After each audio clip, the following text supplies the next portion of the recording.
Maswerteng umaga po mga ka-STL. Narito na po ang resulta ng STL Batangas para sa araw na to.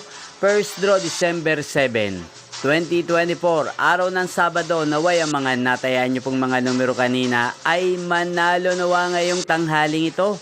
12 PM. Kaya kunin nyo na pong yung mga tickets. Narito na pong resulta. Ang mga numerong nanalo sa STL Batangas ngayong tanghaling ito, December 7, 2024, 12 PM. First draw result, 31 at 14 in exact order. Sa lahat po ng tumaya kanina sa STL Batangas para sa first draw ng 31 at 14, congrats po sa inyo. Panalo po kayo again.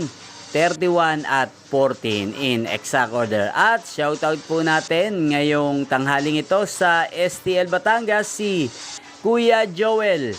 Kuya Joel ng Batangas, shoutout po sa iyo. Naway nasa mabuti ka pong kalagayan. At sa lahat po ng mga taga Batangas dyan, shoutout po sa inyo. Inyo pong napanood ang resulta ng STL Batangas sa channel na to, Roderick Hernandez TV. Magkita-kita po muli tayo mamayang alas 4:30 ng hapon dito po sa channel na to. Thank you for watching.